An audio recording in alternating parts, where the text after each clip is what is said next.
Gracias por haber venido después del almuerzo. Vamos a continuar entonces complementando. Fíjense que habíamos hablado que si vamos a hablar de presión arterial, tiene sentido hacerlo en los pacientes que tienen problemas de proteinuria. ¿Por qué? Porque es un clasificatorio más. Porque la hipertensión produce proteinuria, es claro. La hipertensión arterial sistémica produce proteinuria. Y también porque si el paciente tiene proteinuria, puede también de forma consecuente hacer hipertensión, entonces vale la pena medirla. Ya vimos un ejemplo real y vamos a ver otros más. Entonces, dediquemos una hora para hablar de hipertensión arterial sistémica, obviamente por causas renales, pero pues también hay otras causas asociadas que vale la pena revisar, ¿no? Entonces, odio este aparato cuando molesta.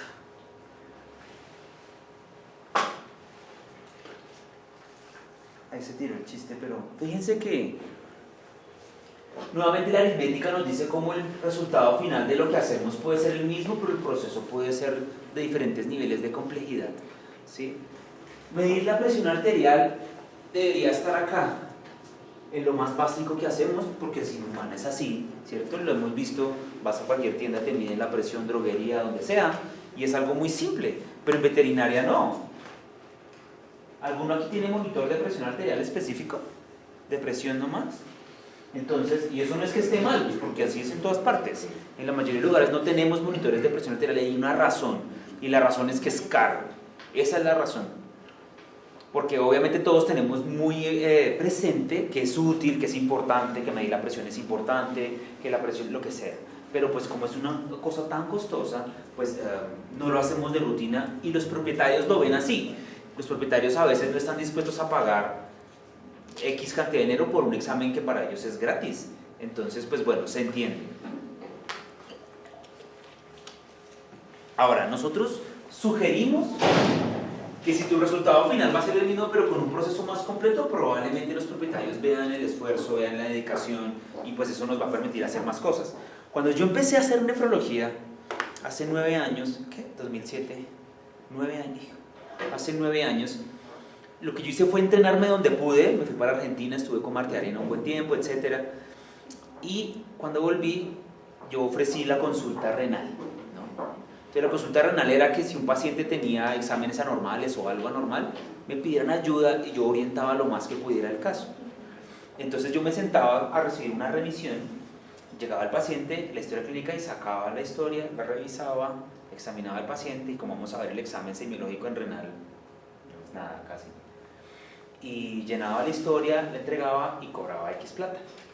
Entonces yo hice mi especialidad, o más bien, hice mi dedicación más o menos al tiempo que Iván le hizo en cardio.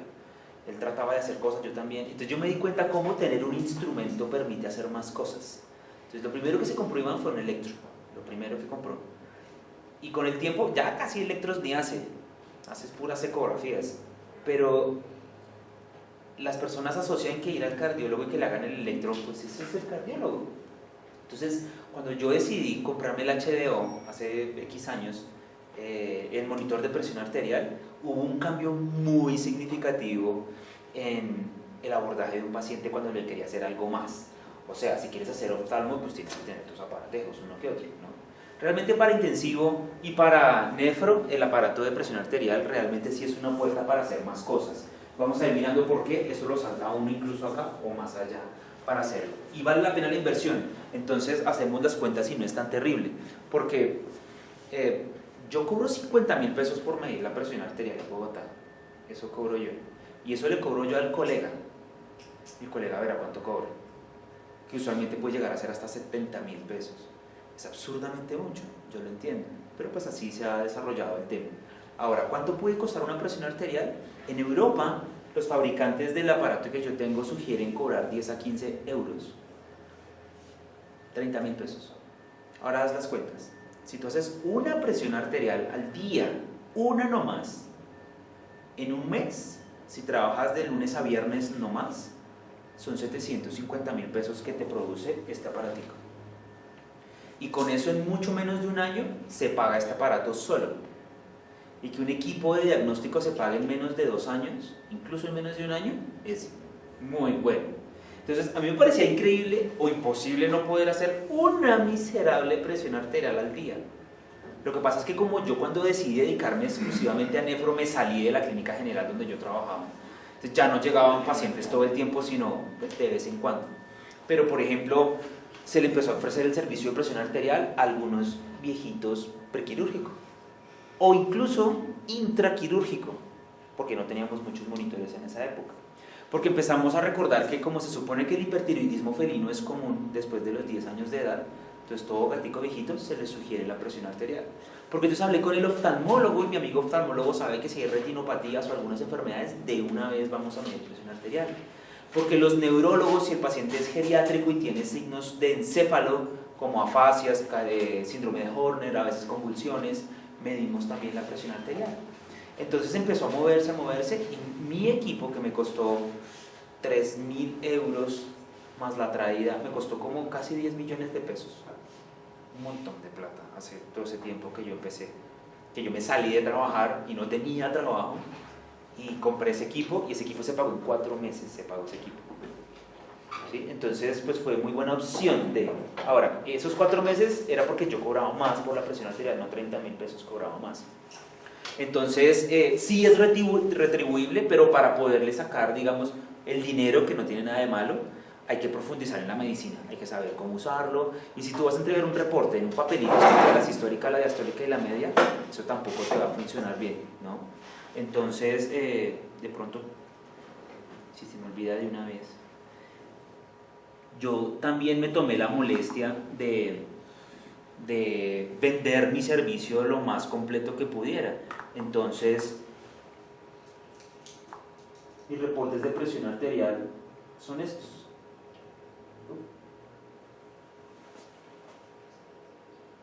Entonces, el reporte de presión arterial tiene una buena reseña, tiene una foto del paciente. ¿Qué te demoras tú con el celular pasar al computador? Una foto de un paciente, nada. Bueno, si es un iPhone es una mamera porque no se conecta a Bluetooth, pero todos los Android por Bluetooth pasan de una vez al computador o con el cable, ¿no? El software de mi equipo me permite tomar estas imágenes, pero si no lo tienes no es necesario.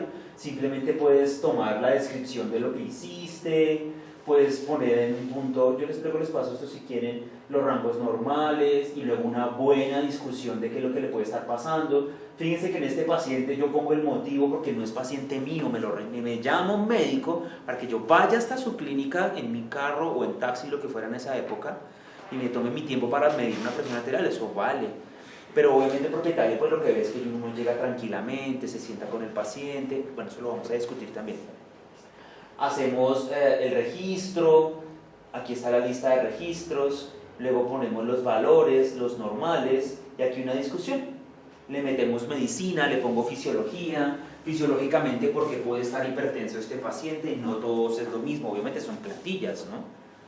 Y luego de eso se pone en la siguiente página la clasificación internacional de la hipertensión arterial y decir que el paciente está en tal punto y una foto propia de la perrita aquí donde yo le estaba poniendo el aparato en la cola. Y está. Y por esto me pagaron 50.000 pesos. ¿Sí? Me demoré 1 hora casi. Eso es mucho tiempo, pero se mueve. ¿Sí? Y es muy, muy viable. Ahora, insisto, si vas a entregar este mismo reporte en una hojita, pues de pronto te toca cobrar menos. Esto era antes porque yo lo entregaba digital, por PDF, y de una vez se mandaba al correo del propietario y del médico. Lo que hacía era conectarle el celular al computador, hacía mi reporte, pasaba la foto, el celular le da internet al computador y ¡pum!, de una se mandaba, se enviaba, perdón. Ahora lo que hago sobre todo es tener unas plantillas impresas para llenar simplemente con buena caligrafía los datos, llenar la explicación para que quede pues consignado todo. Entonces pues creo que es una forma de sacarle el provecho a un aparato de estos. Levanta la mano el primero que resuelva esto. Y si lo resuelve mal, no hay libro.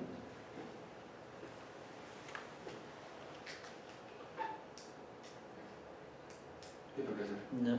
¿Se abre o se cierra? ¿Se abre o se cierra? Levanta la mano, no respondes sin levantar la mano. ¿Se abre o se cierra?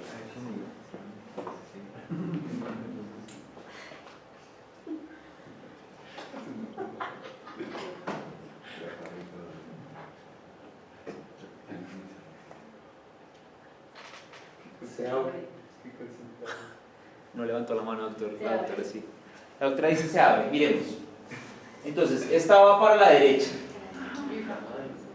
izquierda, ¿cierto? Izquierda también porque es una polea. Derecha, izquierda, derecha, izquierda. Derecha porque están cruzados. Izquierda, derecha, izquierda, derecha, izquierda, derecha, izquierda. Se abre. Muy bien, doctora. Felicitaciones. Guía para el control.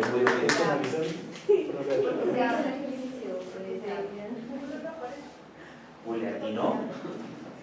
Muy bien, doctora. Gracias. ¿Te escuchó? ¿Te escuchó? Sí. Ella estaba pendiente. ¿Sabe? No, muy bien. Muchas gracias. Él nunca levanta la mano. Esa maña que tenemos nosotros.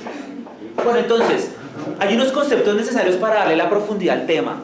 Voy a pasar un poquito rápido a la parte fisiológica, pero eso tiene que convertirse en algo útil para ustedes. Y sobre todo porque como no hace mucho vieron el tema cardio con Iván y con Leo, no sé si hablaron de la fisio cardiovascular o fue muy clínico, que me parece mejor, pero de todas formas sí hay unos conceptos que pueden integrar para que tenga mucha más relevancia y profundidad el tema.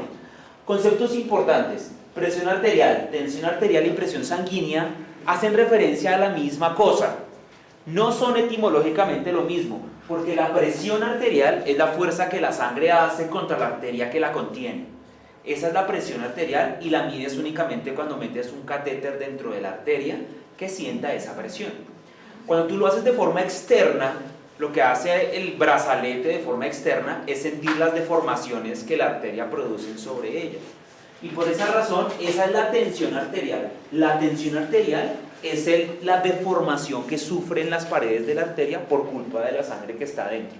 Solo es por concepto, porque en general hace referencia al mismo fenómeno fisiológico. Y presión sanguínea también es un nombre común, hacen referencia a lo mismo. Con un brazalete medimos tensión, como quieras, pues del nombre correcto sería tensión, a menos que sea invasivo. Y se calcula aritméticamente como una relación del gasto cardíaco y la resistencia vascular periférica. Si recuerdan, el gasto cardíaco es la cantidad de sangre que sale del corazón en cada minuto. Ese es el gasto cardíaco, la función cardíaca es esa: bombear X cantidad de tiempo en X cantidad de sangre en X cantidad de tiempo, que en general serían mililitros por minuto. Y la resistencia vascular periférica, pues todo lo que tenga que ver con el sistema vascular, de qué tan cerrado está. Y así se calcula más o menos la presión arterial de forma aritmética, aunque eso en biología pues no existe como tal. ¿Por qué será importante entonces mantener la presión arterial? ¿Para qué sirve mantener la presión arterial? ¿Por qué es tan importante? ¿Qué opinas? Para garantizar el flujo sanguíneo a los tejidos. ¿Y por qué es importante garantizar el flujo sanguíneo a los tejidos?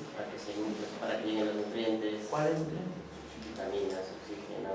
Oxígeno. ¿Y el oxígeno para qué sirve en los tejidos? Para el trabajo. ¿Por qué es importante que llegue oxígeno a los tejidos?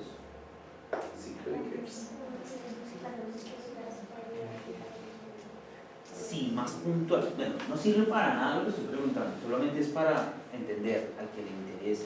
¿Sí? Pero no es importante saber que si está hipertenso le voy a la presión, ¿no? Pero ¿por qué es importante mantener la presión? Y estoy de acuerdo con todo lo que tú dices. Una de las funciones de la sangre es transportar el oxígeno. Y el oxígeno es muy importante para muchos tejidos, pues por alguna razón, ¿no? Definitivamente el mayor consumidor de oxígeno del cuerpo es el cerebro. Y por eso el órgano más importante en el cuerpo es el sistema nervioso, no hay duda, más que el corazón, riñones, etc. ¿Iván no les echó el cuento del colon? El rey de los órganos es el colon. Pero bueno, se hablan del calibre como es el chiste si es de Iván. Entonces, o sea, para ser el rey hay que ser una mierda. Es la conclusión de ese cuento. Entonces, el cerebro comanda y pone a todos los órganos a su servicio para asegurarse él mismo la nutrición y la oxigenación, es cierto. Pero ¿por qué es importante el oxígeno? Es para el tema del metabolismo, bueno, pero no en cualquier parte, ¿no? Lo importante del oxígeno es que es un elemento muy inestable y reacciona mucho con todo lo que está a su alrededor, en particular con los electrones que están a su alrededor. Entonces, el oxígeno es fundamental para esta cosa que se llama la cadena de transporte de electrones, que es la misma respiración celular ¿Qué organelo de la célula da la respiración celular? Las mitocondrias. Entonces el oxígeno va a las mitocondrias y apoya a la cadena de transporte de electrones para oxidar el FAD, el NAD y estas cosas que nos enseñaban en bioquímica, porque el producto final de las mitocondrias, ¿cuál es? Energía. Sí, pero energía en forma de ¿qué? ATP. De ATP. ¿Y eso para qué sirve el ATP? Porque es importante para todo. Para todo, casi para todo. Hay cosas muy puntuales de para él. ¿Por dónde se gasta el ATP?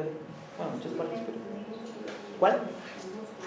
En todos los procesos. Sí, pero ¿en qué? No, no en El todos. transporte de... Esa es la palabra clave, doctor. Una bomba. Para las bombas, para transportar cosas y mover cosas. No es para todas las reacciones químicas, porque hay células que no dependen del ATP para su energía, como el cerebro.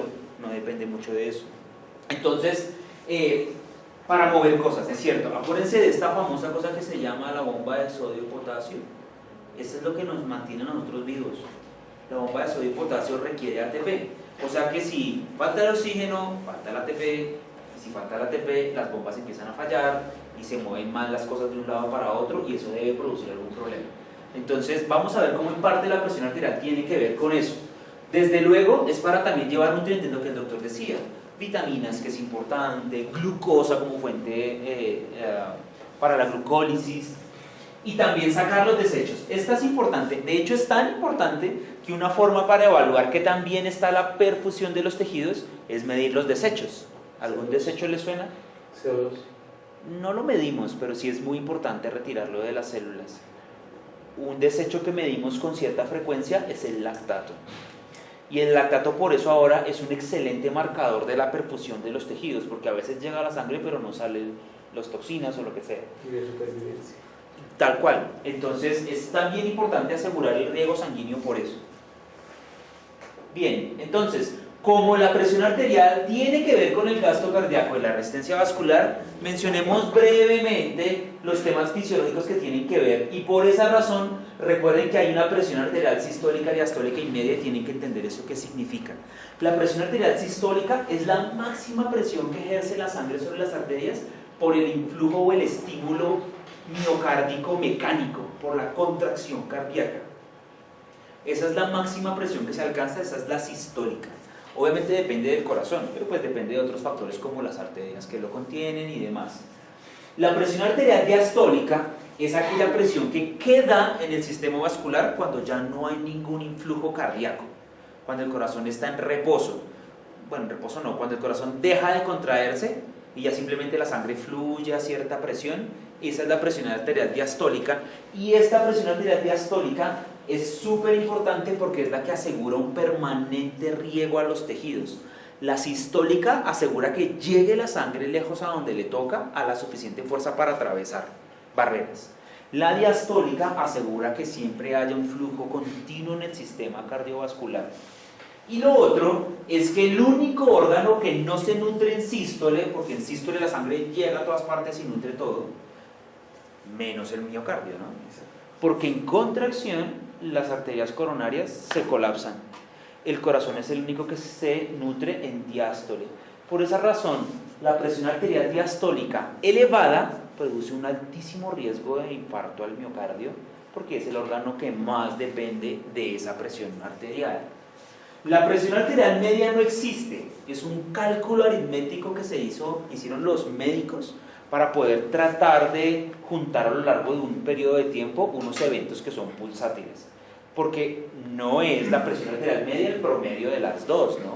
La presión arterial media realmente se acerca más a la diastólica y se calcula con la ecuación de Sporry, que es bastante inútil, porque si ustedes van a calcularla es porque tienen sistólica y diastólica, y si su equipo les da estas dos, fijo les da la media.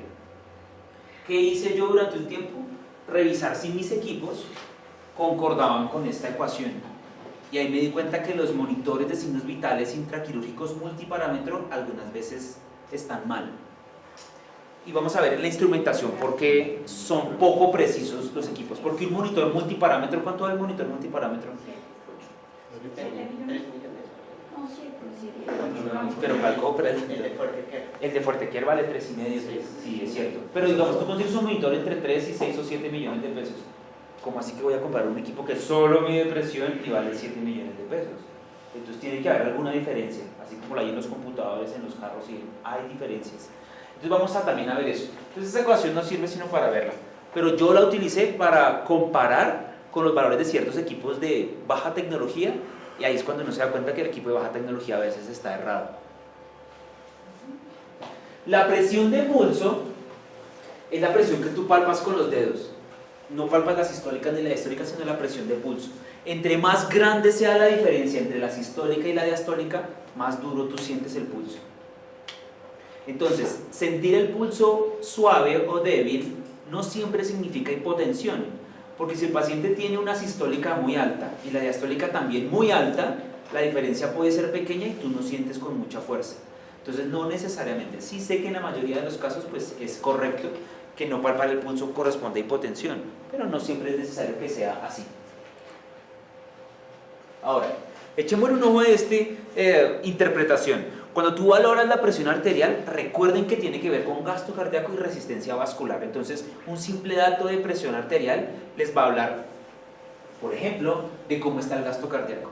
Los determinantes del gasto cardíaco que les interesa los pongo ahí porque los pueden evaluar. Vamos a ver más o menos cómo, porque no es tan complicado. El gasto cardíaco depende del flujo sanguíneo, o sea, la sangre que se mueve, y de una resistencia periférica. No vascular total, sino periférica. Y fíjense que el flujo sanguíneo depende de estas tres cosas que pueden evaluar. La precarga. La precarga es cuánta sangre está dentro del corazón antes de que él haga la contracción. ¿Y será que eso se puede evaluar? Claro que sí, es muy fácil. Vamos a ver cómo. La precarga, como es un volumen, si el paciente está deshidratado, el volumen sanguíneo baja y la precarga baja, el gasto cardíaco baja y la presión arterial baja. Entonces, si tú entiendes esto y tienes un paciente hipotenso, buscas si la precarga está bien o está mal.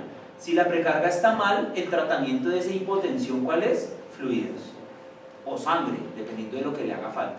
Pero líquido es lo que le hace falta para mejorar su presión arterial, y es así de simple. Pero también depende de otros dos factores que tienen que tener en cuenta: la frecuencia cardíaca. Y esa y la frecuencia cardíaca les interesa es porque a los animales les da susto todo lo que les hacemos, ¿no? Entonces, como el gasto cardíaco depende de la frecuencia cardíaca, a mayor frecuencia cardíaca, pues más sangre sale. Entonces el gasto cardíaco aumenta y la presión arterial puede subir. Entonces, sobre todo en gatos y en perros de razas pequeñas, tú te acercas y le empiezas a coger al perrito las manos y él cree que le van a cortar las uñas, ¿no? Entonces, si es un pincher el French Bulldog, empieza a temblar. O si no, en un gato, uno va a hacerle algo y uno empieza a hacerle algo. Entonces, mirar a los ojos a un gato es la peor idea del mundo, ¿no? A los gatos no los tienes que mirar, de hecho es mejor si les llega por detrás, es mejor. Pero si el gato se asusta, o el perro se asusta, o el humano se asusta, ¿de una vez qué pasa? Taquicardia, ¿cierto? Entonces, ojo con eso porque se llama efecto de bata blanca. El famoso efecto de bata blanca es que bajo el estrés del miedo, el animal libera catecolaminas.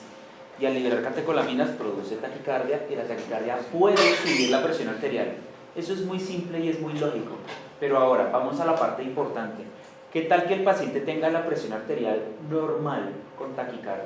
¿Qué significa eso? Y lo van a ver muchas veces. Correcto. Entonces, ojo con ese fenómeno.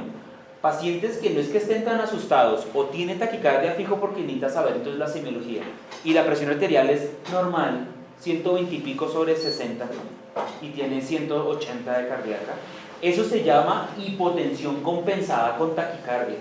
Entonces tú sabes que ese paciente necesita reponer líquidos, yo qué sé, vasopresores, algo necesita, porque si esa presión arterial, si la frecuencia se baja, el paciente va a estar en hipotensión. Incluso si el paciente está un poquito asustado y la presión da normal con taquicardia, ustedes deben imaginarse que si estuviera en reposo en su casa, tranquilo, con frecuencia cardíaca más baja, de pronto se le baja la presión arterial. Eso sí lo ven relacionado con este fenómeno. Y pues evaluar la frecuencia cardíaca, pues no tiene ningún misterio. Y lo último es la contractilidad. Si el corazón se contrae poquito, pasito, pues sale poca sangre y el gasto cardíaco baja, ¿cierto? Hipoquinesia. Si se contrae fuerte, pues sale suficiente sangre. ¿Cómo evalúas la contractilidad en pequeños animales? Con un eco. Pones el eco y creo que Iván seguro les ha mostrado videos de sin hacer números, fórmulas y demás, Si se mueve poquito, pues hay baja contractilidad. Entonces no es tan complicado esto, porque lo pueden entender y ahí está la clave de cómo tratar al paciente hipotenso en paro. Porque el otro extremo es la resistencia vascular. Fíjense acá que esto es lo más importante, este y este, es que los vasos sanguíneos todo el tiempo están cerrados con cierta fuerza, todo el tiempo. Pero que es el tono simpático. Y hay agentes humorales como la angiotensina 2, las catecolaminas que producen vasoconstricción. Pero ojo porque hay muchos pacientes, sobre todo los de sepsis, los que están más malitos, que están hipotensos, o más bien, hablemos del de anestesia. Un paciente que entra a anestesia y ustedes empiezan a ver que se pone como pálido, que sangra menos, y si pueden le miden la presión arterial y está baja. ¿Qué es lo que siempre hacemos cuando hay hipotensión en anestesia? Subimos líquidos, ¿cierto? Subimos líquidos, y eso no está mal. Se puede hacer una prueba de respuesta a líquidos porque hay hipotensión responsiva a líquidos. Y eso ahora ya se puede tratar de evaluar. ¿Se acuerdan cómo es con el ecógrafo evaluando la colapsabilidad de la vena cava caudal? Eso ya le toca a los que tienen el eco que se lo hagan. Pero entonces, si no le sube la presión arterial, le ponemos más líquidos. Si el paciente no está deshidratado y tú le pones muchos líquidos, al final de la cirugía el paciente recupera su presión arterial normal y está en sobrecarga de líquidos y el paciente se puede enfermar por eso. Si el paciente no responde a líquidos es porque no es lo que necesita. Lo que necesita es un vasopresor, como fenilefrina, dopamina, dobutamina, lo que sea. Entonces, eso tiene que ver mucho también en nefro, pero un montón, porque nosotros tenemos que anestesiar pacientes que tienen enfermedad periodontal y que tienen enfermedad renal, toca.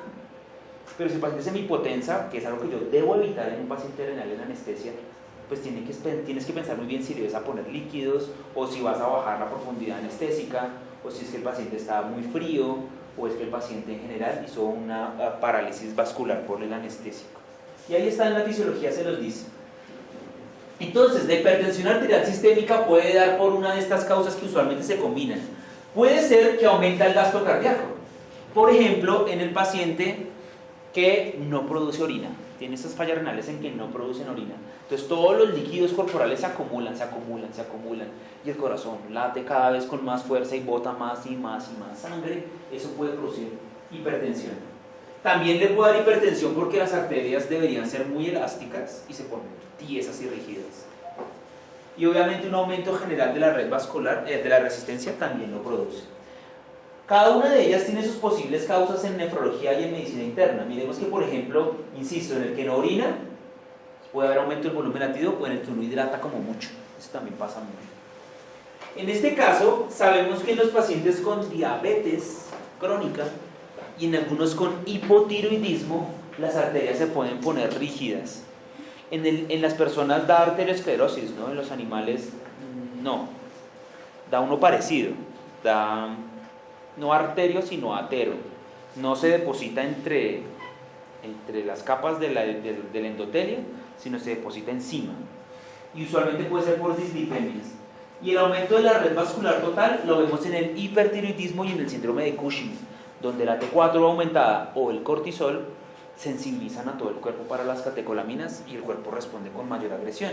Entonces, usualmente en una de esas cabe. ¿Por qué es importante saber? Pues porque ahí está el tratamiento.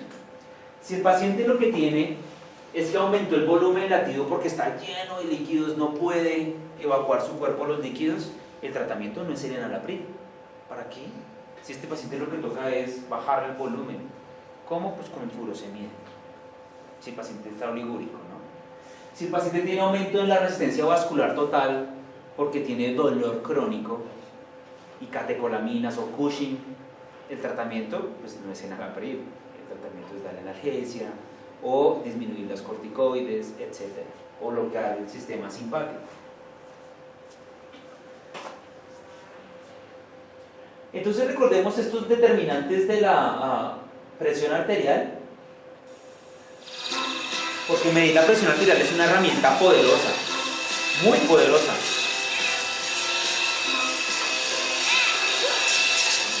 El tema con las herramientas poderosas es que se pueden volver en tu contra, ¿no? Si tú mides mal la presión arterial y es hipertenso y no lo pillas, yuca. Pero si el paciente es normotenso y lo diagnosticas hipertenso, doble yuca, ¿cacha? Entonces, pues porque le podemos hacer un daño.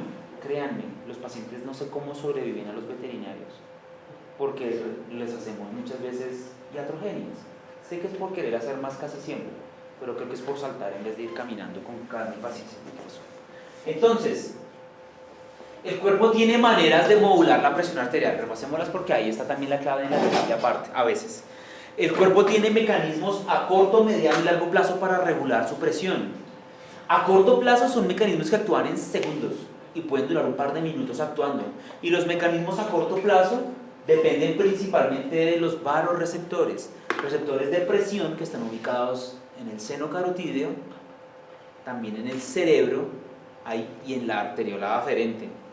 Hay receptores de presión que están en la pared de la arteria, y si ese receptor detecta que la presión baja, de una vez informa al centro vasomotor y hay vasoconstricción rápida, que es lo que vemos por ejemplo cuando hay una ruptura de vaso, de un tumor, una hemorragia aguda. La presión baja rápido, los vasoreceptores se activan y salvan la vida mientras se le resuelve el problema al paciente. El problema con los vasoreceptores es que si el paciente es hipertenso crónico, los vasoreceptores se insensibilizan. ¿Qué quiere decir eso? Que si el paciente es hipertenso, tú no le puedes bajar la presión muy fuerte ni muy rápido, porque no tiene cómo compensar esas bajas de presión arterial y el paciente se les va a descompensar y se ponen muy mal, pueden entrar en shock hipovolémico. El segundo mecanismo es el de los quimiorreceptores, que son receptores para oxígeno y CO2. Estos receptores están ubicados en el cerebro principalmente y también en la arteriola aferente.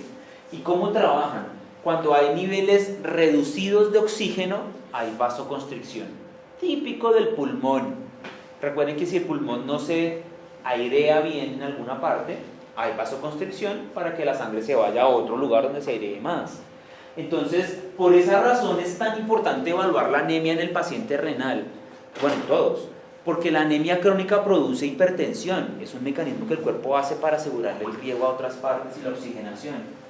Y por otro lado el CO2 es un excelente vasodilatador, y por eso en anestesia pilas. ¿Cómo sabes que un paciente en anestesia está deficiente en oxígeno?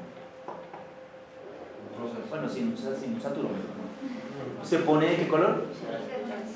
Azul, cianótico, ¿cierto?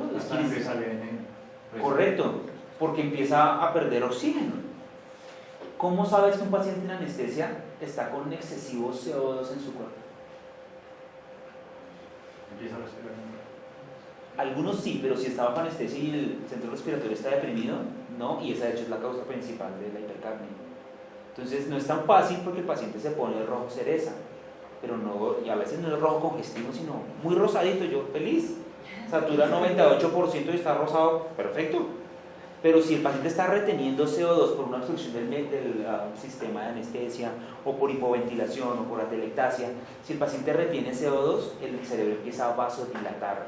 Y eso no es que sea malo, el problema es que puede hacer edema cerebral por eso. Entonces hay que tener precaución con CO2. O sea, lo mejor es hacer capnometría, pero un capnómetro vale como 6 millones de pesos, creo. Entonces, bueno, para eso es que sirve esto. Y el tercer mecanismo a corto plazo son las catecolaminas, adrenalina y noradrenalina, que rápido van y producen vasoconstricción, y es lo que pasa cuando el perro se asusta, cuando el gato está en consulta. Entonces, si tú tienes que medir la presión junto a la peluquería, donde está el soplador prendido, probablemente, no es fijo, pero probablemente el paciente se asuste, libere catecolaminas y eso produzca falsa hipertensión. Entonces pidas con eso. Por mucho tiempo lo que yo traté de hacer es medir la presión en la casa. Ir hasta allá, sentarme con el perro en la cama, en el sofá, medirle, chévere, pero vaya a hacerlo con un gato. Entonces toca perseguirlo por toda la casa, sacarlo debajo de no sé dónde. Y también uno tiene cosas que hacer, entonces no es tan fácil.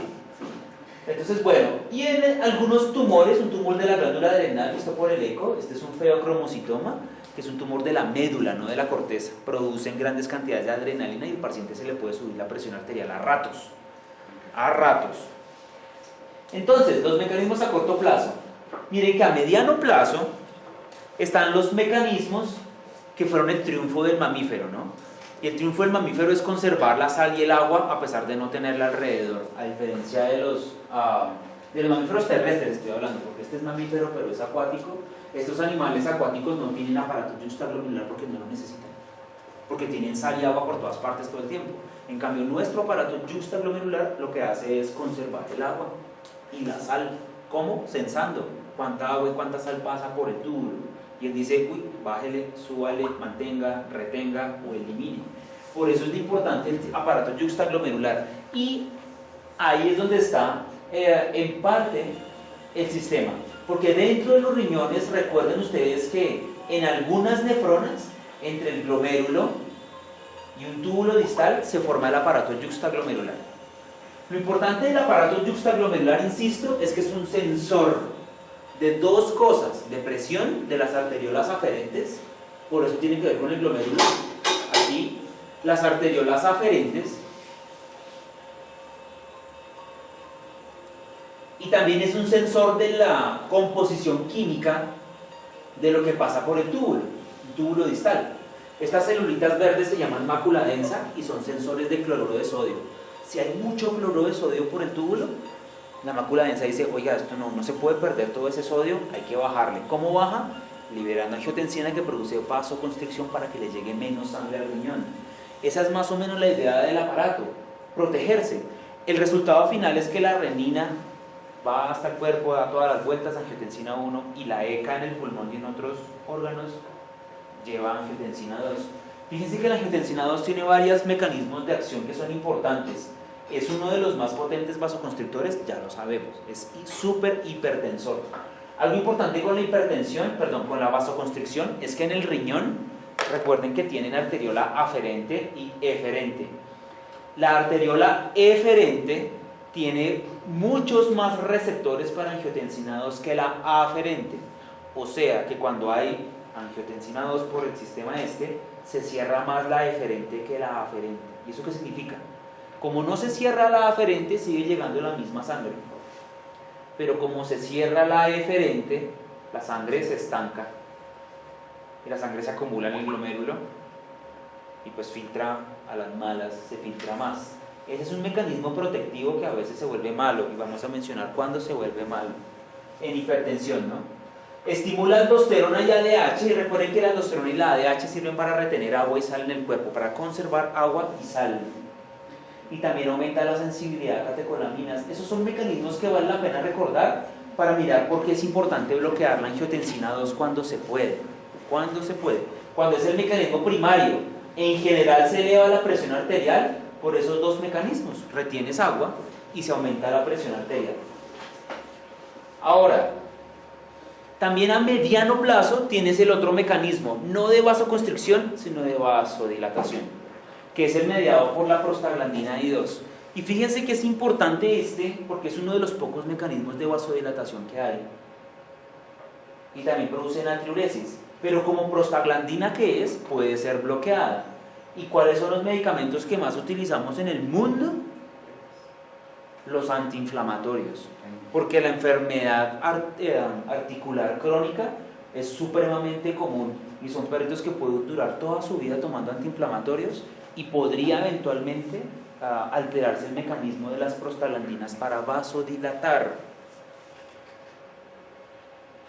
Y finalmente a largo plazo, pues tienes la aldosterona, la ADH y el péptido natriurético auricular. Entonces, estos funcionan a lo largo de días y semanas, y estos a lo largo de semanas y años. Entonces, de esta primera parte, recuerden que el cuerpo trabaja en función de mantener la presión arterial, que el sistema de renina, angiotensina, aldosterona es sin duda el más importante para aumentar y mantener la presión arterial, y que, no sé si para bien o para mal, hay más mecanismos para subir la presión que para bajarla.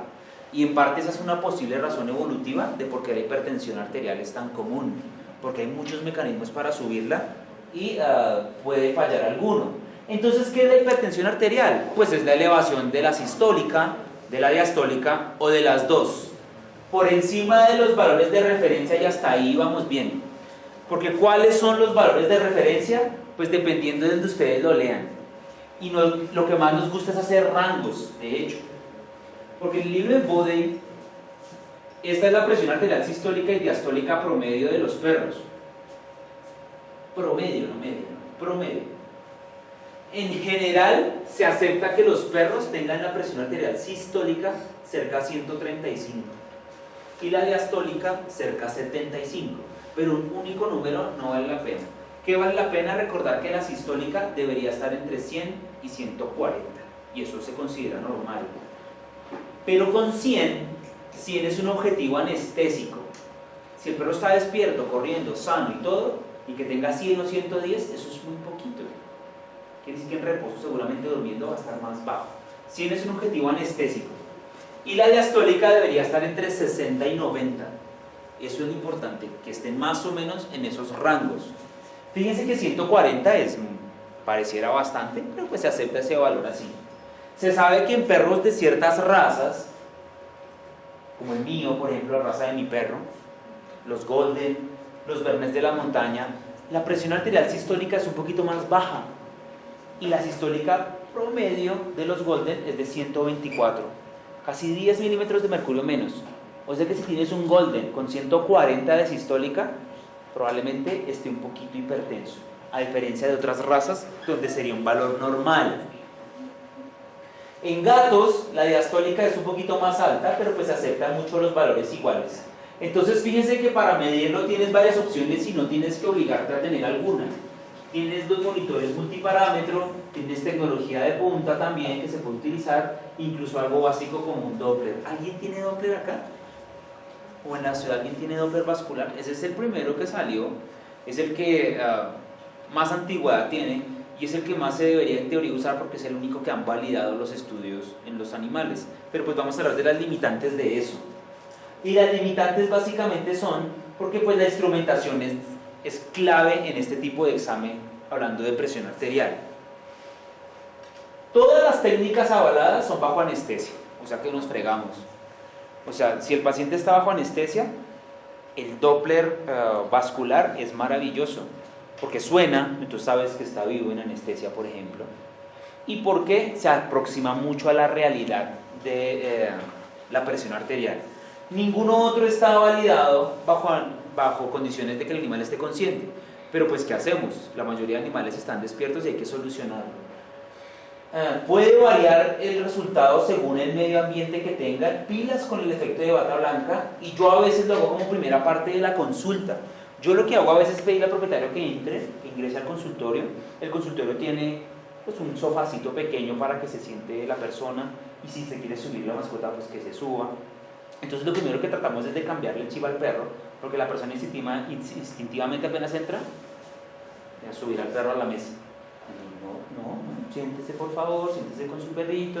Yo me siento al lado de la persona, su sofá larguito, le pido que me empiece a contar cosas y cómo es que se llama su perro, alguien de pronto va tomando los datos. Importante, no mirar al paciente. Trato de no mirarlo, me va a mover. Entonces, mientras tanto le cojo el brazo, le pongo el brazalete y le voy preguntando cosas como para que el perro está muy pendiente de las reacciones de su dueño, para ver si ya va como aprensivo. Y trato de medir la presión antes de empezar a tocarlo, no le voy a hacer dolor, moverle la cola, si le doy la cauda, no.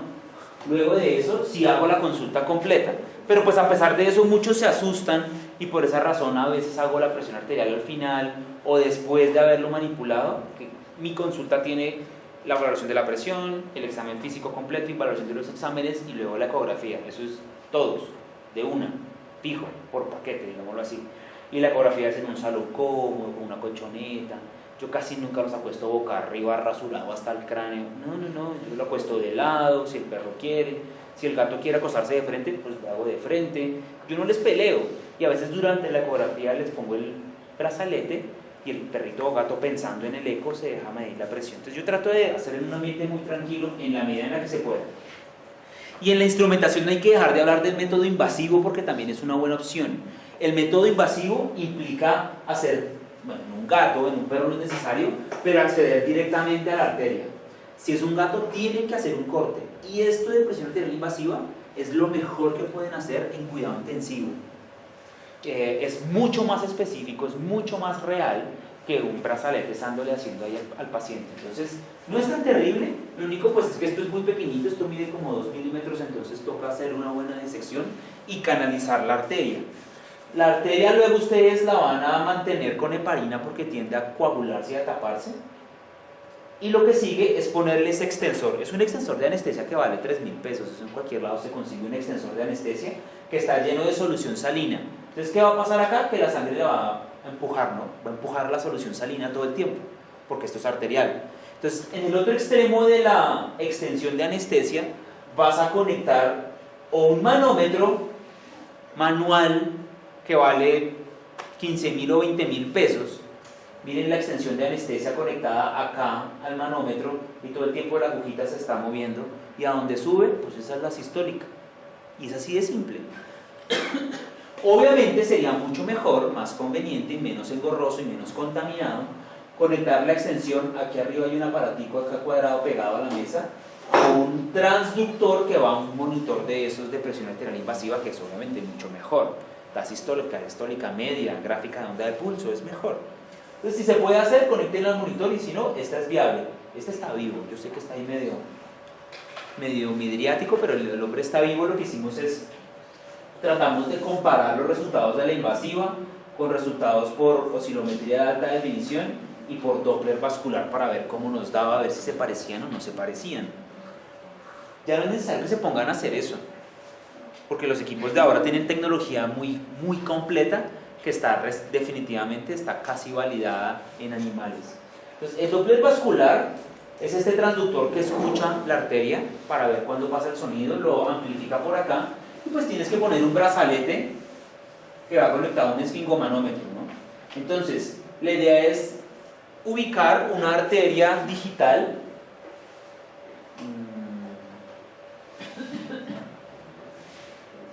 La idea es ubicar una arteria digital y empieza a sonar.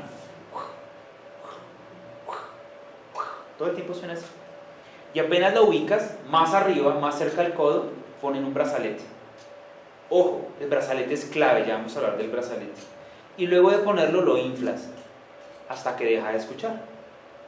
Luego lo que hacen es lentamente abrir el gatillo para que salga el aire y la aguja empieza a bajar, a bajar, a bajar, a bajar.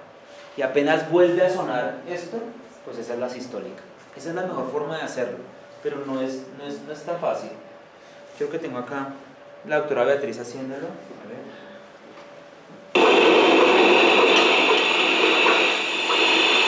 ¿Me suena?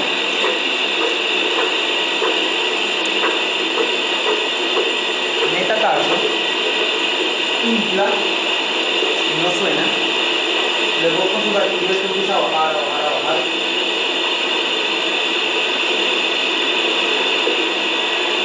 Ahí vuelve a sonar y esa es la sistólica. Ese es el mejor método, el de investigar, el de publicar, ese. Pero pues utilizamos otro tipo de equipos. Pero entonces esto es difícil porque entonces si tú te mueves un poquito, ya no suena. O si apretas mucho, ya no suena. O si lo haces como las enfermeras, yo lo empecé haciendo así. Si tú coges el manguito el brazalete, y empiezas así durísimo, el paciente se asusta y se mueve. No sé si lo vieron como lo hizo la doctora Beatriz. Pasitico, despacio. Entonces pues tiene su tema. Por eso si alguno compra un Doppler vascular vale unos $700. Sí, por ahí 700 o a veces menos. Entonces es la tecnología más económica que puedes comprar para un monitor de presión arterial y es muy buena opción. Si alguno lo hace, lo importante es que entonces una persona se encargue de cuadrar la técnica, cómo lo va a hacer y siempre lo haga. También tienen la oscilometría convencional. Miren que la oscilometría es un manguito que se infla solo, se desinfla solo y les da los datos de presión arterial sistólica, diastólica y media, y es la tecnología que tienen todos los monitores de signos vitales. Es la tecnología de los signos vitales. Entonces se llama oscilometría porque lo que hace el manguito es apretar y adentro la arteria lo que hace es pegarle al manguito. Entonces el manguito se deforma, oscila y él calcula. ¿Cómo saben entonces si el equipo es de buena tecnología o no tanta? Porque lo que hacen realmente los manguitos de los monitores de signos vitales es calcular la media de ese movimiento, calcula la media. Y por ecuaciones de regresión calcula la sistólica y la diastólica, pero realmente no mide la sistólica ni la diastólica. Esos son los equipos más baratos. Eso es un equipo de 3,5 millones. ¿Y está mal? No. Cuando no está bien, digámoslo, cuando la amplitud de la arteria es muy pequeña, o sea, en animales de menos de 10 kilos, no sé si les ha pasado, pero los monitores de signos vitales en animales chiquitos, despiertos, ¿no? No mide casi nunca. O cuando empieza a haber movimiento, falla completamente. Ese es un problema de los monitores de signos vitales. Mañana de pronto en la práctica miramos fortalezas y debilidades, ese tipo de técnicas, pero pues el paciente anestesiado no hay problema. Algo importante en la oscilometría convencional y en el Doppler es el tamaño del brazalete. Pilas, porque si el brazalete que ustedes escogen,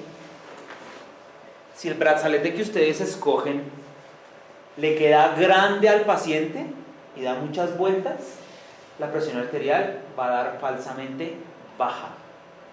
Y si el brazalete, por el contrario, queda apenas ahí todo apretado, va a darles hipertensión. Entonces, ¿cómo lo tienen que escoger? Lo mejor es comprar un equipo veterinario que tiene marcas para que junten una con la otra, donde tendría que quedar de forma ideal contactado. O la otra es que el ancho de este manguito, el ancho, no debe superar el 40% de la circunferencia del brazo.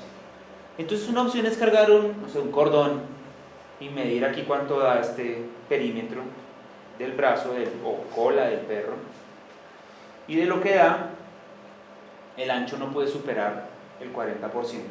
Y ahí escoges. Tienen que tener una serie de manguitos de varios tamaños para pues utilizar el que más les sirva. El que más utilizamos es el 3. No, este no es. Este es más chiquitín. ¿Señor? Entonces, si lo escogen muy pequeño, pues nada, va a darles mal.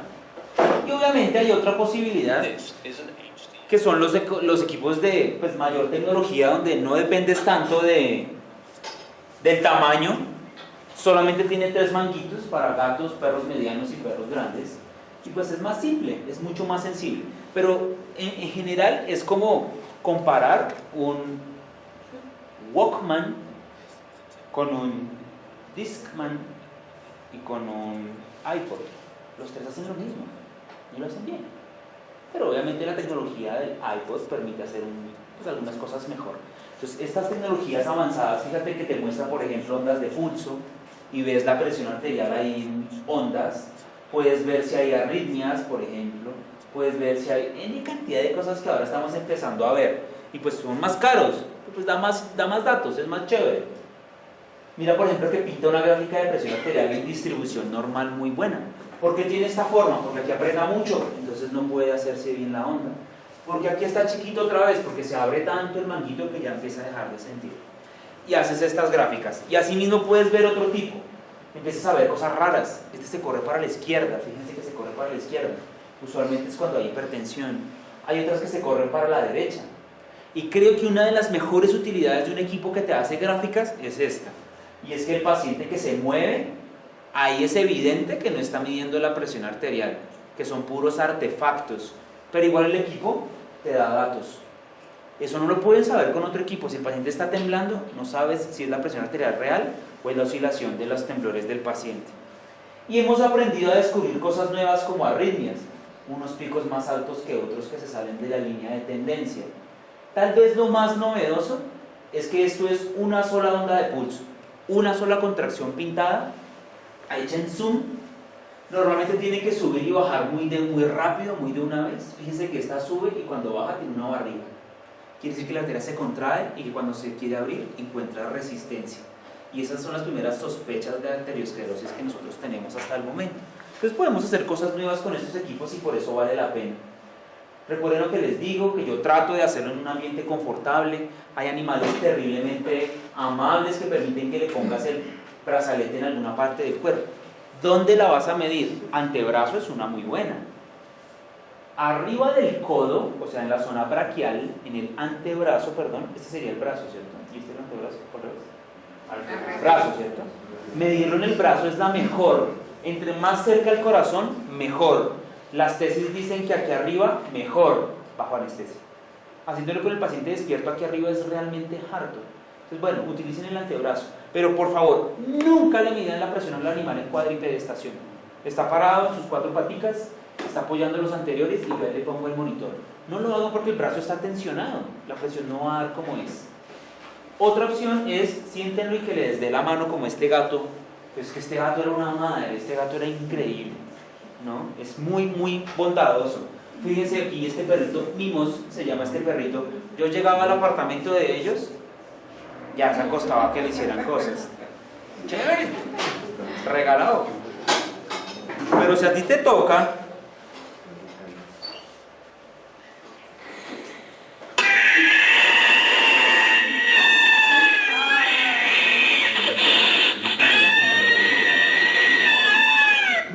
ahí llega uno con su aparatico. O sea, imposible. Es imposible, ¿cierto? ¿Qué opción tendríamos acá? Sedarlo. Pero los sedantes alteran la presión arterial. A favor o a desfavor, puede subir o puede bajar, no es real. Entonces, nada que hacer, soletín. Eso es, yo no le peleo. Yo antes, cuando era más joven, me gustaba, yo me pedía a los gatos para pelear con ellos. Me gustaba, una cosa morbosa ahí. Pero olvídate, a mí un gato me mira así, no le hago nada.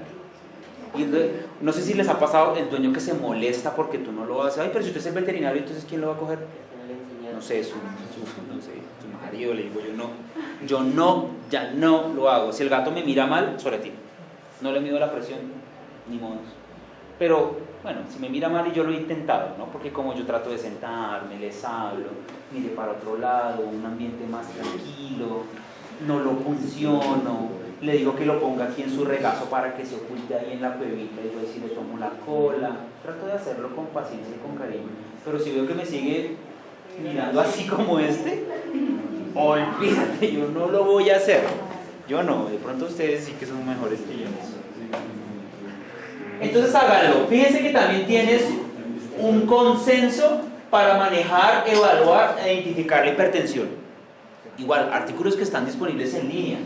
Lo chévere de este artículo es que hay una tabla que dice la prevalencia de la hipertensión en diferentes enfermedades. ¡Súper! Si el paciente es un felino y tiene enfermedad renal crónica, hasta 65% de probabilidad de ser hipertenso. Entonces hay que medir. Pero miren que aquí me llama la atención algo mucho. ¿Cuál enfermedad es la más prevalente aquí con hipertensión según esa tabla? Hipertiroidismo. Y esto va en las dos direcciones, o sea, si es hipertiroideo, es muy probable que se vuelva hipertenso, y si es hipertenso, es muy probable que sea hipertiroideo, porque va en ambas direcciones el análisis. ¿Cuántos hipertiroideos has visto este año? Ninguno. ¿Será que los estás diagnosticando bien? Yo creo que sí. Yo creo que sí. Porque por muchos años, varios conferencistas de varios países han venido aquí a decirnos que estamos diagnosticando mal el hipertiroidismo felino, porque la casuística en teoría es un montón, porque 6 de 10 gatos mayores de 10 años pueden ser hipertiroides en mayor o menor grado, y nosotros no vemos eso. Entonces, ¿cuál es la conclusión de esto? Yo creo que nuestra epidemiología es diferente. Yo creo que nosotros no tenemos todo esto, probablemente temas genéticos, no lo sé. Pero yo antes me negaba a pensar eso, pensando en el mismo precepto que dicen los norteamericanos, y es que los gatos no se infectan de la vía urinaria. Que infección urinaria en gatos es muy poco probable, y si usted diagnostica una infección urinaria en un gato, es porque lo hizo mal, o porque el gato tiene otra cosa, pero una infección primaria en un gato es muy poco probable, 2% dicen los norteamericanos. Y pues yo les creo, obvio, que ellos se hacen cosas que yo no. Luego llegan los europeos, que también pueden hacer cosas, dicen, mira, digan lo que quiera, nuestra prevalencia de infección urinaria es 35-40%, no 2%. Entonces yo creo que nosotros tenemos la capacidad también de evaluar eso, porque yo creo que nosotros, los laboratorios como les jalaron las orejas, que no están midiendo la T4 que es, etcétera, bueno, todo, y los han cambiado y seguimos sin ver. Sí vemos más, sí, pero no al nivel que ellos dicen. Entonces los números de hipertensión yo creo que cambian, y creo que la mayoría de nuestros gatos son hipertensos por enfermedad renal, pero pues no lo puedo asegurar hasta que no quede realmente comprobado. ¿Por qué les sirve eso a ustedes? Porque si el paciente está enfermo de la tiroides, el mecanismo por el cual se vuelve hipertenso explica por qué el medicamento ideal es el amlodipino, no el benacepril. Pero si nuestros gatos no son tan hipertiroides, probablemente el mecanismo sea diferente de la hipertensión. Y si es por enfermedad renal crónica, pues ahí sí es mejor el benazepril o el enalapril, bueno, el que les voy a dar al gato. Entonces, bueno, yo no tengo ahí una respuesta de qué se debería hacer, solo que lo que yo he visto es que no tenemos tanto hipertiroidismo como ellos y que por esa razón la hipertensión puede tener otra causa diferente. Y en perritos, fíjense que hasta 90% de los perritos con enfermedad renal crónica tienen hipertensión. Entonces hay que buscarla, Podrían tratarla sin saber que está, pero no es conveniente adicionar un medicamento que no es necesario. Miren otra que me parece importante. Cushing. En el Cushing hasta 80% de hipertensión se ve. Entonces, insisto, si tienes un paciente hipertenso, búscale la enfermedad renal, búscale el Cushing y de pronto búscale un feocromocitoma. El resto de los otros son raros. También podría ser diabético, pero pues eso no es tan común. Entonces búscale esas opciones que son las más comunes y viceversa. Si es cuchinoide, búsquele la hipertensión arterial. Recuerden que los mecanismos de desarrollo de la hipertensión les dicen pues cómo lo tienen que tratar. Porque entonces aquí lo que hacemos es recordar los mecanismos de control. ¿Se acuerdan que es una herramienta poderosa? Porque cuando la presión arterial se sube, es muy bueno y arrasa con lo malo. Pero después de un tiempo, esos mecanismos de control empiezan a hacer estragos. Y como la enfermedad hipertensiva es silente, ¿no? La enfermedad hipertensiva es el asesino silencioso en humanos. Entonces, ¿tú cómo sabes que que un perro es hipertenso si no le mides la presión? Sospechas por varias cosas, pero no lo puedes saber. Entonces lo que hacemos aquí es mirar la semiología de la enfermedad hipertensiva. Miren que la Sociedad Internacional del Interés Renal también clasificó la hipertensión según el riesgo de que le pase algo a algún órgano por culpa de la hipertensión. No es clasificación de severidad de la hipertensión, eso no existe. Y hubo por muchos años una sociedad de la hipertensión veterinaria, pero eso ya se acabó hace un par de años.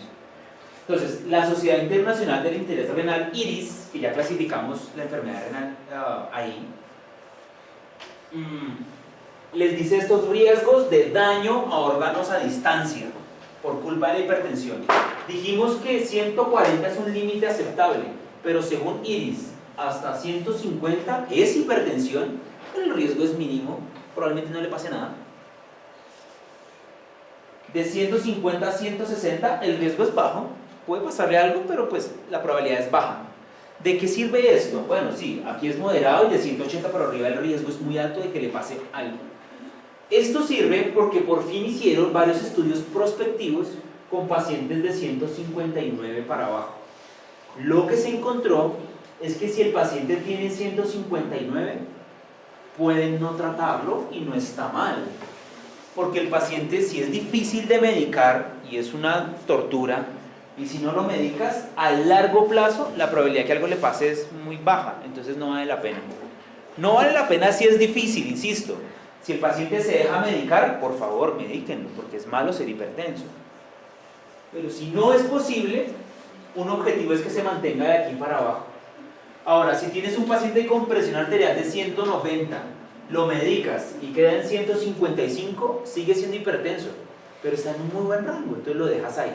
Para eso han servido las clasificaciones nuevas. Y por eso pues nos cuentan cuáles son la semiología de la hipertensión. Primero, con la causa de la hipertensión, ¿no? De pronto el paciente es hipertenso porque tiene Cushing, entonces de pronto tiene poliuria y polidipsia, por problemas de piel. Bueno, es muy variable, pero absolutamente inespecífico según la causa de la enfermedad. Si tiene hipertiroidismo, acuérdense la clínica del gato con hipertiroidismo. Polifagia, pero pérdida de peso. Come un montón, pero el gato no gana y pierde peso. Tenemos también las repercusiones hipertensivas cardiovasculares. Y las más comunes, aunque sean inespecíficas, pueden ser directo al corazón o en vasos sanguíneos. ¿Cuáles son las que más podríamos ver? Problemas vasculares, ¿no? La epistaxis, sin duda, la causa más probable es trombocitopenia. La segunda causa más probable de todas es que tenga un tumor, un pólipo, un cuerpo extraño, ¿no? Más probable, bueno, un trauma, obvio, o intoxicación por warfarínicos. Pero hay algunos perritos que pueden tener epistaxis por hipertensión arterial severa. Entonces, pues, hace parte del protocolo medirle la presión arterial a un paciente con epistaxis. Directamente al corazón, la consecuencia más complicada es la hipertrofia concéntrica del miocardio, que puedes ver con una ecocardiografía convencional, muy simple, en modo B. Si tiene hipertrofiado el músculo cardíaco y es un gato, puede tener cardiomiopatía hipertrófica y tienes el diagnóstico de casi toda la enfermedad. El problema de esto es que no sabemos si el músculo se pone grueso porque tiene que luchar contra la presión arterial todo el tiempo y se hace musculoso, o que la enfermedad produce genética que produce el aumento de tamaño y hace que el paciente se vuelva hipertenso de forma secundaria. Miren, este gatito, por ejemplo, tenía ceguera súbita y cuando le hicimos la presión veíamos unos huecos en los patrones de la presión arterial, como una arritmia. Pulso, pulso, pulso, para. Pulso, pulso, pulso, pulso, para. Este paciente tenía una arritmia cardíaca por complejos ventriculares prematuros en el electro. Y los complejos ventriculares prematuros no son pulso efectivos, por eso aquí se ve un hueco. Y tenía 200. Y lo otro que puede ocurrir es trombosis. Fíjense aquí como el Doppler, aquí hay un vaso sanguíneo y no llena acá. La sangre pasa por los lados de un trombo que se formó en la vena porta en este paciente con hipertensión portal crónica. Eso es terrible. Tiene las repercusiones oculares que nos gustan porque es la manifestación más común y da más en gatos que en perros las manifestaciones oculares de la hipertensión arterial. Sin duda, la hemorragia en la cámara anterior del ojo es el hallazgo más común de la hipertensión severa en gatos. Y FEMA. Yo sé que esto tiene otros diferenciales y no soy oftalmólogo, pero si los oftalmólogos ven esto, usualmente nos dicen, mira la presión por favor, de 1, porque puede ser hipertenso. Y hay gatos que se la pasan en gotas, mil cosas y el problema era otro. Entonces esa es la más común de todas. Hay otras lesiones que son la tortuosidad muy marcada de los vasos retinianos y a veces estas hemorragias maculares. Aquí todavía no hay desprendimiento de retina y esto es reversible, porque esto puede luego remodelarse como una cicatriz. Pero en algunos pacientes puede haber desprendimiento bulloso de la retina. Y en este caso, miren que la consulta era por ceguera súbita, este gatito tenía 215 la sistólica. Y en este caso lo que pasa es que la sangre llega con tanta violencia que el nervio óptico se inflama. Este tenía neuritis del nervio óptico. Y después de tratar la hipertensión y la neuritis, el gatito volvió a ver sin problema y todo normal. Y este es uno de los pocos hipertiroideos que yo conozco. Las repercusiones neurológicas, como les digo, ¿cómo saber si a un perro le duele la cabeza? No todos hacen head pressing. Hay unos que cambian simplemente de comportamiento, no duermen bien, se levanta y se acuesta, se levanta y se acuesta. O yo tengo unos pacientes que es ese beagle que empieza y una ansiedad y una cosa muy maluca y bueno, a veces es de hipertensión arterial. Muchos perritos pueden hacer accidentes cerebrovascular y lo que más hemos visto con Sergio, el neurólogo, es accidente isquémico transitorio. Entonces le da convulsiona o se le cae la cara y es hipertenso y lo tratamos y luego le empieza a pasar el problema. Este tenía neuritis del nervio óptico que también sería una secuela neurológica. Y por último pues tenemos las repercusiones renales porque la hipertensión daña más el riñón. Y fíjense por qué pasa, recuerden qué es lo que pasa aquí. Que cuando el riñón detecta que limpia menos la sangre, lo que él hace es cerrar la arteriola deferente de una con angiotensina 2. Y al hacerlo, la presión dentro del glomérulo se sube, se estanca la sangre y a las malas filtra todo y se limpia más. El problema es que con el paso del tiempo, como aquí se estanca todo, la sangre y atraviesa las malas, empieza a haber proteinuria. Por esa razón la hipertensión produce proteinuria. Porque la hipertensión glomerular hace que se escapen las proteínas. El problema es que cuando las proteínas atraviesan el glomérulo lo inflaman. Y lo inflaman de forma crónica. Y la inflamación crónica lleva a reemplazo por tejido conectivo, o sea, fibrosis, o sea, esclerosis glomerular. Lleva isquemia intersticial porque si tú le cierras la deferente, de aquí para abajo llega menos sangre, que son los capilares que alimentan los túbulos. Entonces por eso también es muy mala la hipertensión a largo plazo. Y empieza a haber inflamación crónica como es la nefritis intersticial por la hipertensión, ¿no? Empieza a haber por hipertensión cambios hemodinámicos, hay menos perfusión, se mueren las células por falta de nutrientes y obviamente empieza a haber inflamación crónica por culpa de la hipertensión. Por eso vale la pena identificarla y tratarla de forma efectiva. Fíjense, insisto, que ya empiecen incluso a cruzarse, porque el manejo de la proteinuria luego se empezó a cruzar con el manejo de la hipertensión. Esa es la famosa renoprotección y en humanos la tienen muy clara.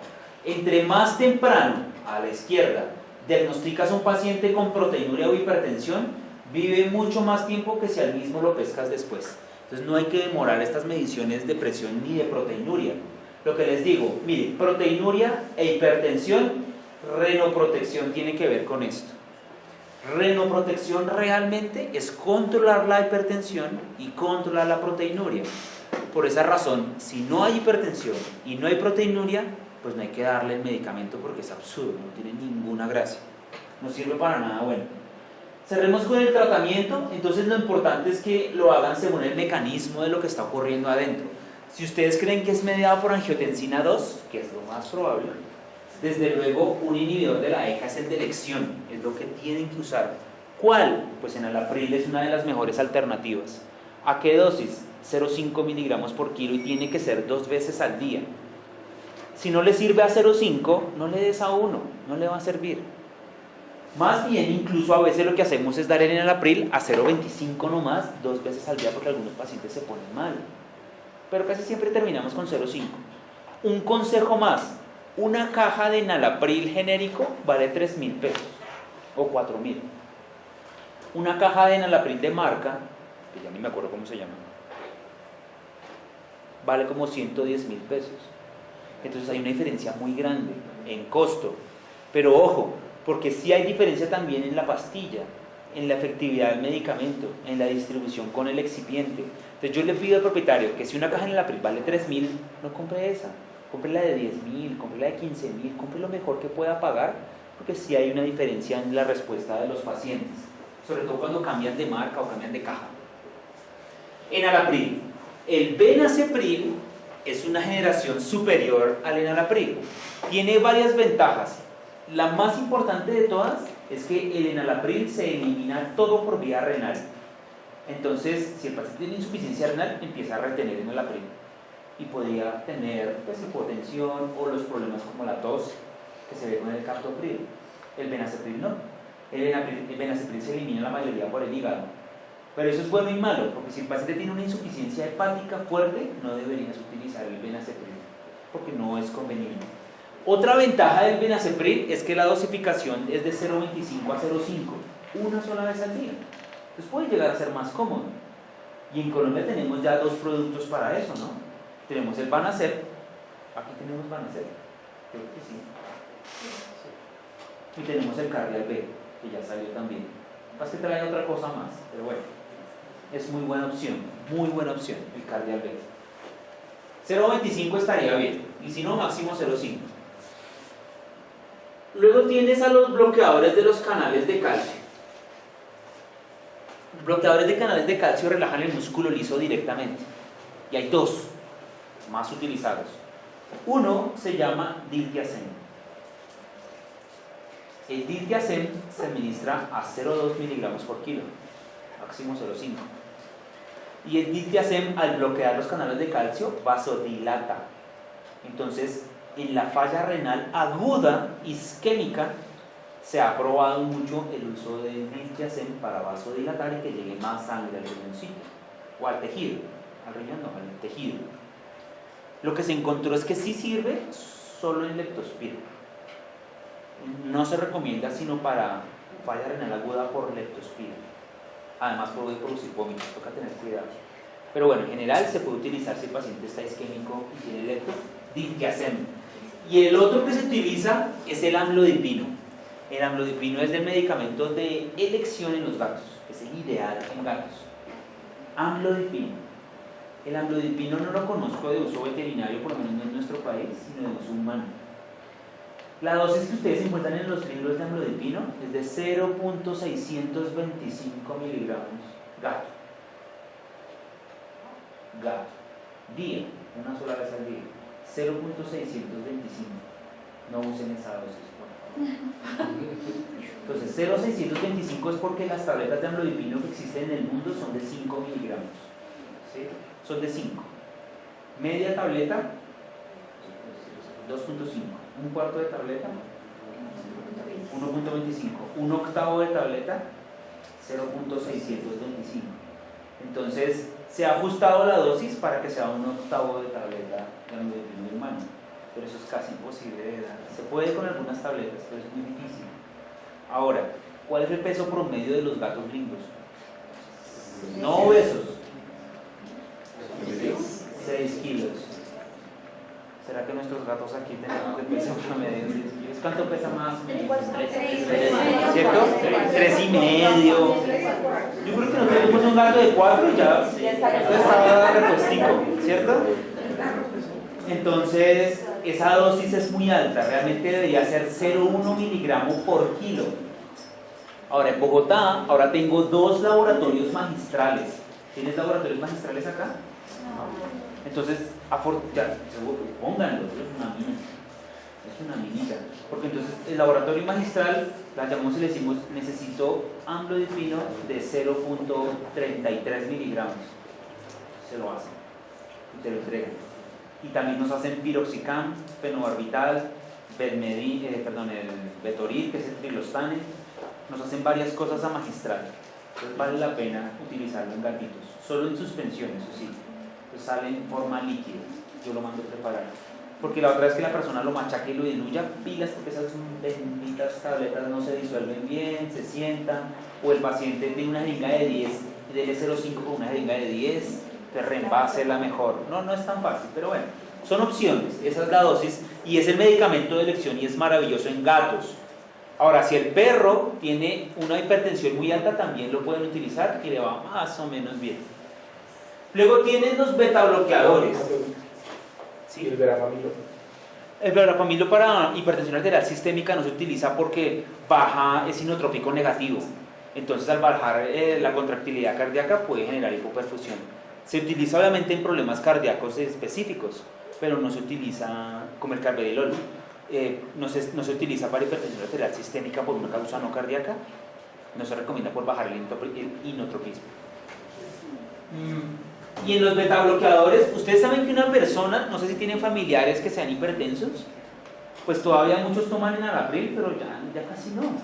Una persona hipertensa toma metoprolol, losartán y por ahí un diurético, hidroclorotiazida o furosemida o algo así. Eso es lo que toma la gente.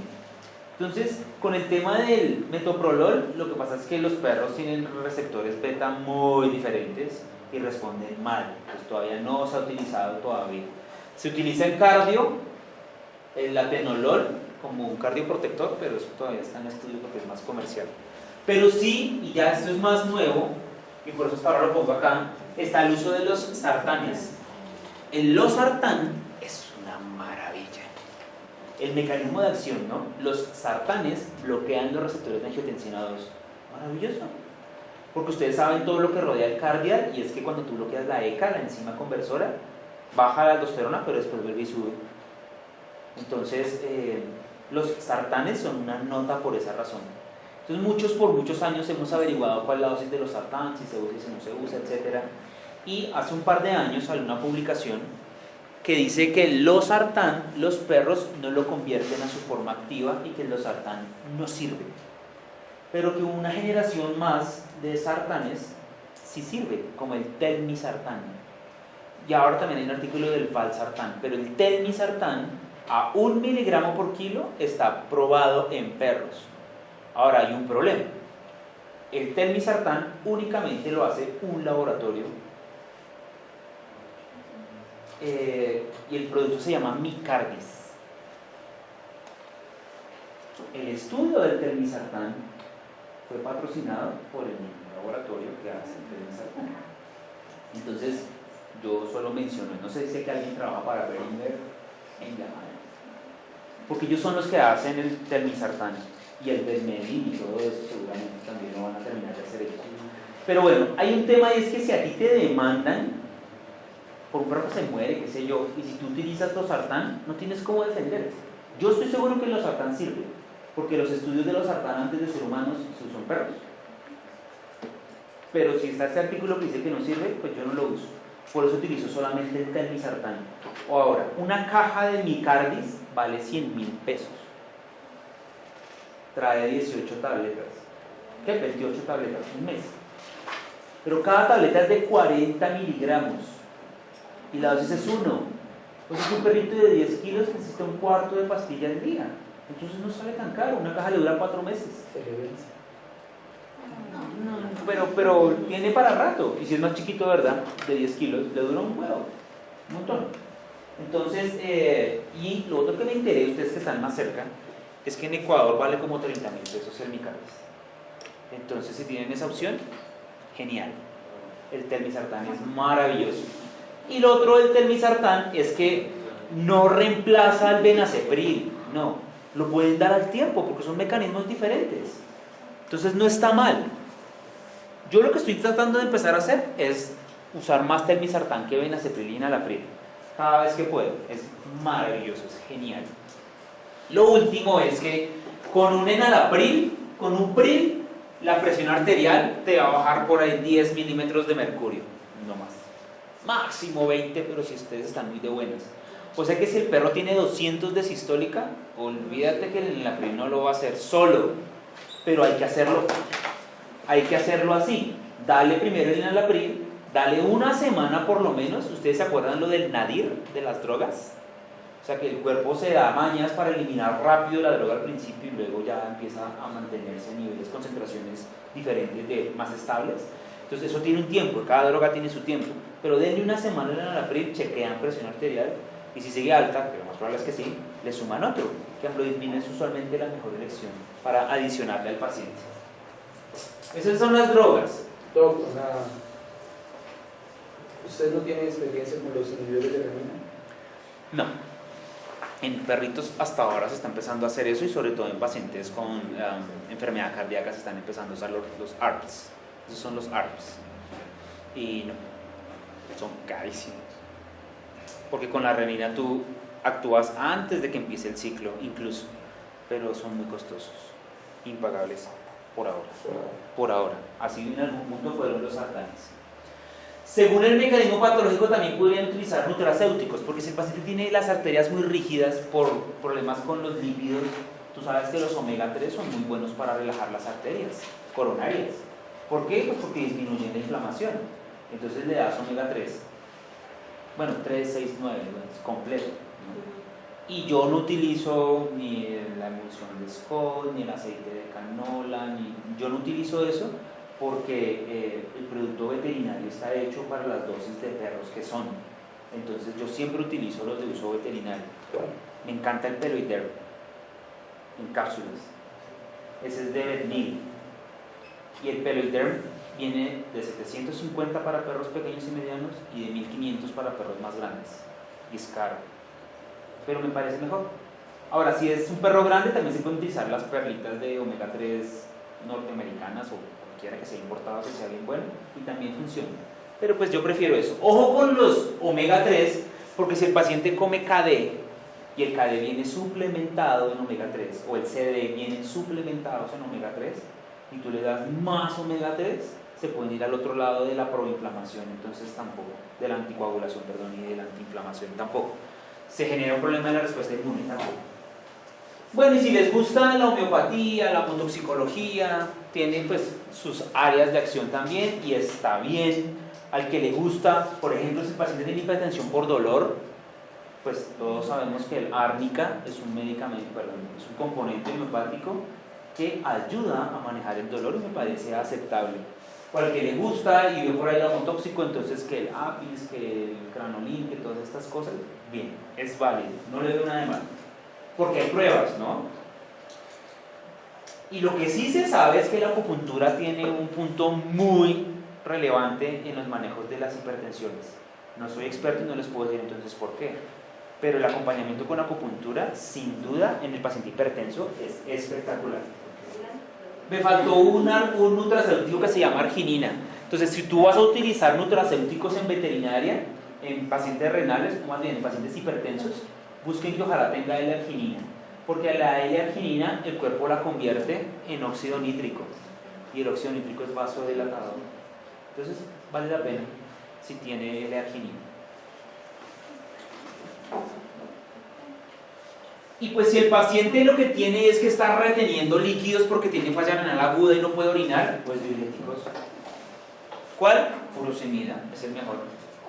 De pronto después le dan manitol, pero primero la furo. Ahora este me interesa mucho, bajarle la sal. Esto lo hemos heredado de la humana, porque los riñones de los humanos son tan poco desarrollados realmente que sí hay que quitarle la sal al paciente renal hipertenso. Y al paciente hipertenso así no sea renal, hay que quitarle la sal lo más que se pueda. Pero los perros y los gatos son insensibles a la sal si son hipertensos y incluso si son renales. La única indicación para evitar la sal, bajar la sal, es la enfermedad cardíaca congestiva. Si tiene enfermedad cardíaca congestiva, sí, quítele la sal o bájele la sal. Y a eso les voy es porque muchos perritos comen dietas caseras y no les ponen ni un poquitico de sal en la comida, ni en el arroz, ni en el pollito, ni en nada, y eso está mal. Cuando tú le niegas la sal al paciente, él activa mecanismos para mantener la poca que tiene. ¿Y cuál mecanismo activa? Sistema renina-angiotensina-aldosterona. Entonces por eso no se le quita la sal al paciente a menos que sea cardiópata congestivo. Las dietas prescritas ayudan y el tratamiento de soporte si es Cushing, si es lo que sea. Bueno, entonces pilas a identificar los signos y síndromes de hipertensión. Vamos a tratar de hacer la instrumentación lo mejor que puedan, con las tecnologías que puedan. Yo escogí la cola de los perros y de los gatos para medir la presión arterial por comodidad del paciente. Y en parte mía porque lo puedo hacer más rápido. Porque entonces al animal le incomoda muchas veces que le tomen los brazos, se acuesta, hace presión, pero la cola casi siempre la deja quieta. Porque la cola queda casi a la altura del corazón, entonces también hay un efecto ahí que es positivo. Entonces me parece mucho más fácil. Y si no tiene cola, pues voy al brazo, al metatarso. Siempre que ustedes encuentran hipertensión y la tratan, baja. Nosotros tomamos perritos, todos estos perritos hipertensos, les dimos unas dosis de Benezepril y en todos la presión baja en mayor o menor medida. Es muy bueno. Traten de identificar los síndromes para tratar a los pacientes y bueno, mañana lo que vamos a hacer en el taller es pues probar las máquinas, que ustedes vivan la experiencia, a ver cómo se puede hacer en los pacientes y qué tan difícil puede llegar a ser. ¿Es retribuible? Claro que sí, y la idea es hacer ese tratamiento. Bueno, ¿preguntas de hipertensión?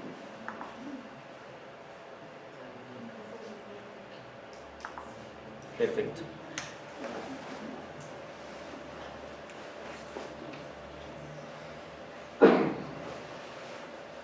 Bueno, hablemos de otro tema, que este es más corto, ya que estamos hablando de los pacientes con nefropatías crónicas. ¿Sí? ¿Sí? ¿Quieres? Está haciendo calor. Pero es que